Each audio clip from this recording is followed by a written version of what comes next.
chapter is Concept 51.4. It says inclusive fitness can account for the evolution of behavior, including altruism. And this kind of goes toward question number 4, which was what is the behavior's evolutionary history. So any of the behaviors that we've looked at so far, whether it's mating behavior or foraging behavior or any sort of a fixed response to a stimulus, we can look at the evolutionary history of that behavior to try to determine how did it come about, why is it important, why does it play a role in this animal's life, what is the benefit to that particular creature or the evolutionary benefit to that particular creature. And we can even do that with traits and behaviors that might, at least on the surface, seem like they don't follow the normal pattern of natural selection and this idea of only the strong survive. And that would include behaviors that we would consider altruistic. In other words, behaviors that don't necessarily help the individual who is doing the behavior, but help another member of its species or related to it, something to that effect. So let's take a quick look at that, Concept 51.4, including altruistic behavior. We already know that animal behavior is governed by pretty complex interactions between both the genetic biological component and the environmental factors or components, and this would include what we would call selfless or altruistic behavior. It can also be explained by what we call inclusive fitness, and we'll kind of describe and define inclusive fitness in just a moment. There is oftentimes amongst people who don't study quite a bit of biology or behavior ecology or anything like that, there's this idea that evolution or natural selection is all about OTSS, only the strong survive. And so that means that any sort of altruistic behavior you might see, whether that be in humans or animals, that is somehow not explainable via evolution. So when we talk about in the human terms something like our morals, what we consider right and wrong and good and bad, and a lot of people that are not well versed in biology will tell you, well, there's no way that idea of right and wrong, good and bad, or this idea of altruism, helping others, could come about via evolution. But the more you study it, the more you see that that's not necessarily the case, and we'll kind of delve into that just a little bit in this last concept, 51.4. First, let's take a look at the genetic basis for behavior in general. We know that there are some master regulatory genes, like Hox genes and other types of things, that can control the anatomy and physiology. They're kind of master control genes for other genes that then go on to control the anatomy and physical aspect of the plant or animal. But the same holds true for behavior as well. There are master regulatory genes that can control many behaviors within an animal or a plant as well. For example, a single gene controls many of the behaviors of the male fruit fly courtship ritual. Or we know there's also the flip side, that sometimes multiple independent genes can contribute to a single behavior. Just like in the physical aspect, there can be multiple independent genes that contribute to a single physical aspect. Like, for example, hair color in humans is controlled by numerous independent genes. So the same way that there are physical aspects, there are behavioral aspects as well. Sometimes a number of behaviors are controlled by a single gene, sometimes numerous genes control a single behavior. In your textbook, they talk about a particular insect called a green lacewing, and each of these creatures has a courtship song that is unique to its species, and we found that multiple independent genes actually govern different components of the courtship song. So when you look at the song as a whole, it is actually controlled by multiple different genes, and they can actually do genetic testing where they modify these genes, and then that will then modify the song that the insect produces. So just like there are physical aspects controlled in different ways by your genetics, there are also behavioral aspects controlled in different ways by your genetics. Another good example mentioned in your textbook is on a male prairie vole. A vole is kind of like a little groundhog mole type creature, kind of like a large mouse type creature. And what they found was that differences at a single locus can sometimes have a large effect on behavior. And they found that the changes in a single gene at a specific location can affect the amount of a particular neurotransmitter, the level of a specific receptor for that neurotransmitter. And that is a physical change, but as far as behavior is concerned, what that indicated was whether or not the creature pair bonded with its mate or did not pair bond with its mate. And scientists in the laboratory were able to modify the behavior of this vole, the male vole, in determining whether or not it was going to pair bond or not, simply by changing this one gene at this one locus. And so that had a physical change, which then became a behavioral change as well. Other examples that your textbook gave that we won't go into a lot of detail, but they also mentioned preferred diet and migratory patterns. These are also examples of evolutionary behaviors that have developed over time. So they mentioned, like for example, a particular type of snake, a garter snake that feeds on a type of slug called a banana slug. In different areas, different populations had different snakes that either did or did not feed primarily on this banana slug. And what they found was that there was a genetic component, an evolutionary component in the snake's ability to find and detect these slugs. So there was a genetic evolutionary basis for this particular behavior. They also use the example of a particular bird and its migratory patterns, this bird called the blackcap, and the way that it would migrate and the location it would migrate to was based on or came down to particular genetic components. So again, here we have a behavior that is governed by a genetic component that has been affected by evolution over time. So if you want further information on that, you can take a look there in your textbook. Finally, we wanted to mention altruism and this idea of inclusive fitness. Altruism is considered basically like good deeds or selfless acts, and natural selection favors behavior that maximizes a particular individual's survival and reproduction, and oftentimes those behaviors are very selfish.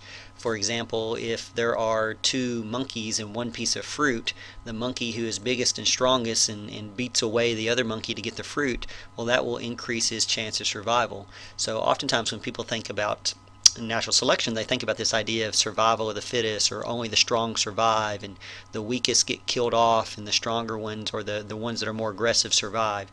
And yes, in many cases that is true, but there's also something called altruism and inclusive fitness that will show us that in some cases it's better off for your species as a whole, or for your group, your family as a whole, for you to be nice and altruistic as opposed to only looking out for your individual needs. When an animal behaves in such a way that it decreases their individual fitness but increases the fitness of others, we call that altruism or selflessness. A good example would be for if we have this particular little ground squirrel. It's called a belting ground squirrel, and when it sees a predator it makes a particular high-pitched cry like the vervet monkeys we were talking about. But the problem is when that ground squirrel makes that high-pitched cry, that is an alarm call to warn others, but it also draws attention to themselves. So making that little sound may help other little ground squirrels survive, but it may mean that that ground squirrel has a greater chance of being killed because he has now identified his position and he has brought attention to himself, and the predator may go directly after him. That would be an example of altruism. Another good example is in naked mole rats. Naked mole rats are very odd looking little creatures, but not all of them in the family group are reproductive. They will have what they call a king and queen, and they would be the reproductive ones. And you will find that in a naked mole rat population, if they are attacked by a predator, some of the non-reproducing naked mole rats may basically fight back and sacrifice their lives trying to protect the reproductive king and queen. That again would be an example of altruistic behavior. It certainly doesn't help that individual naked mole rat, but it does help the group as a whole. So we might want to ask, how would this behavior, this altruism, be an evolutionary advantage? Because it seems to go against the idea of only the strong survive. The thought process here is that altruism can be explained by the idea of inclusive fitness. Inclusive fitness is the total effect an individual has on proliferating its genes by producing offspring and by helping close relatives produce offspring. And you may have heard the term blood is thicker than water. You have to keep in mind that your close relatives contain a large portion of your genetic code. If you are looking at your brother or your sister or your cousins, most of their genes are your genes. So when you help them and you benefit them and you ensure that they are able to reproduce and survive, you are in effect helping your own genetic code continue on as well. So protecting or assisting close relatives is basically assisting yourself, or assisting a large chunk of your own genetic code to pass on to the future. We actually have a way of measuring this, a mathematical model for looking at this called Hamilton's rule of kin selection. William Hamilton was a scientist who proposed a quantitative or mathematical measure for predicting when natural selection would favor altruistic acts among related individuals. And this formula has three key variables. It is B, which is the benefit to the recipient, like what does the recipient receive because of this act. Cost to the altruistic, in other words, what is the loss or the cost to the altruistic creature that's doing the behavior. And then the coefficient of relatedness, which is the fraction of genes that on average are shared between the two. So if they are closely related, the coefficient of relatedness goes up. If they are not very closely related, the coefficient of relatedness goes down. And we use a capital B, a capital C, and a small r to represent these variables. When we talk about the coefficient of relatedness, you'll take a look here at this example. This should be of, not or. The coefficient of relatedness, let me correct that there. If we have parent A and parent B, and they have two children, and there is, say, the little red mark there represents the one particular gene, the allele that we're looking at, there's a 50-50 shot of which child will have the allele, or whether or not they will have that allele. So let's say sibling 1 does have that allele. Well, sibling 2, there's a 50-50 shot that they will or will not. That means there is a 0.5 probability or a 1/2 probability. That's the coefficient of relatedness. It's a 0.5. And so that is the measure of how closely they are related for that particular allele, or how likely that their sibling or the other person or creature they're looking at has that same gene that they have. The formula for Hamilton's rule is RB greater than C, and what that means is natural selection would favor altruism or these selfless acts when R times B is greater than C. In other words, when the benefit to a closely related member of the family is greater than the loss that you're going to get from doing that behavior. This inequality is called Hamilton's rule, and it's illustrated in various animals, including humans. Like here's a quick little article I found.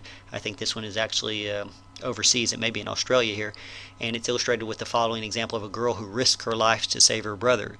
So this little brother is drowning in the pool, and this little girl dives down to save her brother. Well, you could consider that a selfless act, an altruistic act. She puts her own life in danger, and if you think of evolution in the terms of only the strong survive, well, that's not a wise thing to do. Why would she do that?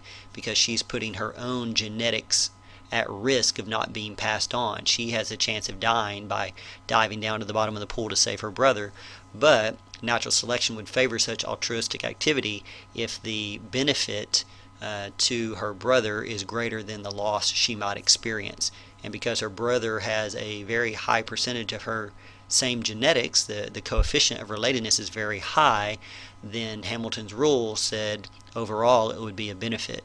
Now you may think, well, that's just not the way that humans work, that our morals and our values are not ruled by nature and biology, but you might find that is not exactly completely correct, and you might find other examples of this type of behavior in other creatures other than humans, altruistic, selfless behavior in other creatures, particularly close relatives such as primates, apes, and the like.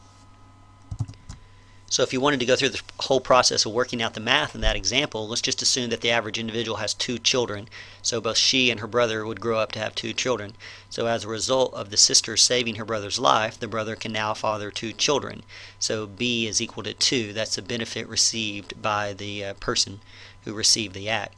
The sister has, let's say, a 25% chance of dying and not being able to have 2 children. So C is 0.25 times 2, which is 0.5. And the brother and sister share half their genes on average, so R is equal to 0.5. The coefficient of relatedness is 0.5. So if we do the math, R, which is 0.5, times B, which is 2, that is equal to 1. That is greater than C, which is 0.5. So in this case, mathematically, it would say that natural selection would favor the altruistic act of the sister risking her life, potentially risking her life to save her brother. Another term that you often see related to this type of altruistic behavior is kin selection. And kin selection is the natural selection that favors this kind of selfless altruistic act by enhancing reproductive success of its relatives. And again, it goes back to that old saying of blood is thicker than water. In the human world, as well as in the animal world of other creatures, you see if the creatures are closely related, you'll see more altruistic acts. You'll see more of these types of behavior. An example of kin selection and altruism is in that warning behavior that we talked about in the little belting ground squirrels. In a group, most of the females are closely related to each other, and so those alarm calls are given by females who are likely aiding close relatives. So they are giving that alarm call and risking their life because it will benefit very close relatives who carry a large portion of their genetic code as well. And so you can actually see this if you look at the difference between males and females, because females tend to stay close to where they have always lived and were born, and so the females in the group tend to be closely related to one another, whereas the male ground squirrels tend to leave the nest and go out and find their own place in the world. And so it's the females that tend to do these call outs, these cries, these protective cries, and that relates to the fact that they are closely related to the other females in the group, and so that is kin selection. They are doing this selfless act because it has a benefit to their kin and ultimately a benefit to their own genetics. Same thing with those naked mole rats we talked about. Most of the naked mole rats that live within a colony tend to be closely related. So when those non-reproductive individuals fight back and try to fight off predators and protect the king and queen naked mole rat, yes, they are risking their lives, but they are doing so because of the kin selection in protecting those closely related to them. That makes it more likely that they will be able to pass on those genetics. So they are in effect risking their own life to save a big chunk portion of their genetic code. Here are some naked mole rats. Very, very odd looking creatures and very aptly named. And then finally we might talk about what's called reciprocal altruism. Reciprocal altruism is altruistic behavior toward unrelated individuals, and even that can be adaptive. So you might think, okay, well, I can understand a sister diving into the water and risking her life to save her brother, or I can understand a family of naked mole rats fighting off a predator to save others within their family. But what if they are unrelated? How do you explain altruistic behavior between unrelated individuals? Well, even that can be adaptive if the aided individual eventually returns the favor. So think about this whole idea of you scratch my back and I'll scratch yours. That's reciprocal altruism. So why, as a human being, would you go out of your way to help a stranger? Or why would you help someone in school that you're not directly related to? Well, if you see that person on a regular basis, or you develop a relationship with that person, you'll notice that you're more likely to do that. So yes, people will help strangers even, but they are more likely to help those that they know, and that's because there's a greater chance that that will be reciprocated in the future, that if you help someone, they tend to be helpful to you as well. And as humans, we have the ability to think beyond our own little social group. We can expand this out to our entire city or our entire community, or you could potentially expand this out to the entire human race. And so you can have this idea of acts of random kindness, to where, say for example, you pay for the coffee of the person behind you in the line at Starbucks. You don't know that person. You're probably never going to get a reciprocal act from that person, but it's kind of like this idea of, okay, you're helping out the human race in general in hopes that in the future you will be helped by the human race. Scientists do note that this idea of reciprocal altruism tends to be limited to species that have stable social groups, where individuals tend to meet repeatedly, and those who don't follow the rules, cheaters, those who don't reciprocate, tend to be punished. And of course we have that system here amongst humans, but you'll also see that system amongst chimpanzees and other creatures. They have this idea of right and wrong, fair and unfair, and when they don't reciprocate, there can be consequences amongst their little societal group or their cultural group. Reciprocal altruism has been used to explain altruism between unrelated individuals and humans. As I said, this idea that you are benefiting the group as a whole, and the hope that that benefit will come back to you. Remember, we talked about that economic idea of game theory and how to best lay out your strategy in complex situations.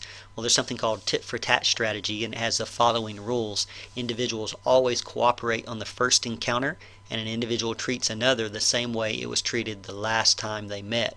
That is, individuals will always cooperate unless their opponent cheated them the last time they met, and then they will not cooperate. They will tend to be uncooperative with that individual the next time that they meet.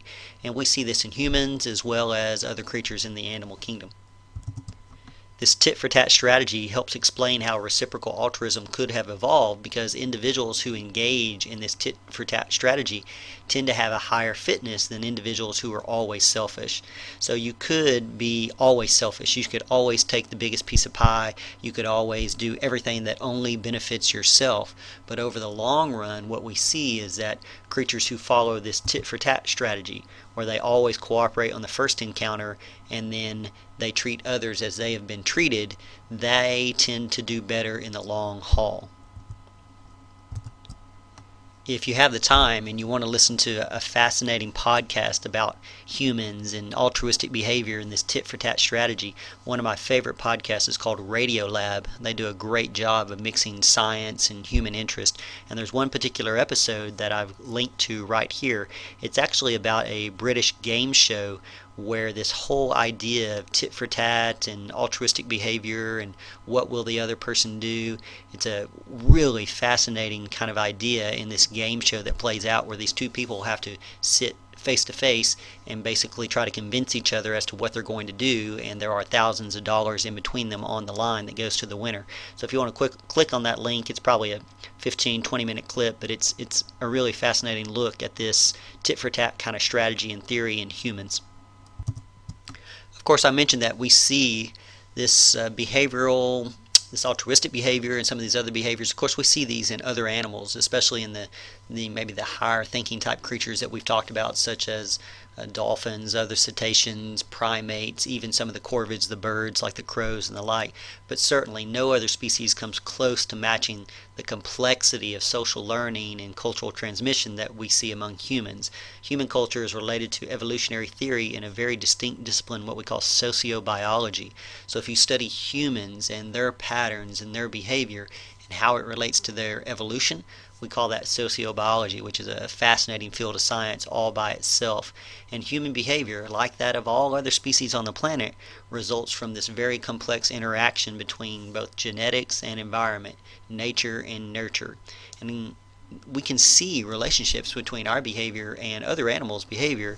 However, our highly advanced social and cultural institutions like laws and religion and culture provides perhaps the only feature that doesn't allow us to see this continuum between humans and other animals. We truly, because of our massive brains and our capacity for thinking and information transmission, that has led to some amazing behaviors and some amazingly complex culture that we do not see in other animals, in other creatures. Although when we look down the line toward other creatures such as primates, apes, certainly chimpanzees and the likes, we see the beginnings or the rudimentary versions of some of our own behavior and some of our own culture, some of our own morality, all the way filtered down to some of these creatures. So fascinating topic. I think this whole chapter is pretty amazing and cool to talk about. Here's just a quick little picture that you can find in your textbook, again, that kind of talks about some of the various behaviors and different types of learning. So again, use the textbook. Go and take a look at the various videos that I put up there. There's one from Bozeman Science, and there's one, of course, from Crash Course. Both of those are very good. And if you have the time to go back and listen to the Radiolab podcast, or go check out the YouTube video of the crow that I mentioned, or if you just go and look up, there are some very cool experiments and videos. There's even a TED Talk about chimpanzees and their ability to have a morality in a way of determining right from wrong and fairness and the like. Some fascinating stuff online you can find. If you have any questions, let me know and I can find the links for you and I can point them to you. At any rate, we are done with this chapter, chapter 51. We only have a few more chapters to go before we finish up the year, and this is a very cool topic. So if you have any questions, let me know, talk to me online, or shoot me an email. Thanks, guys. Bye-bye.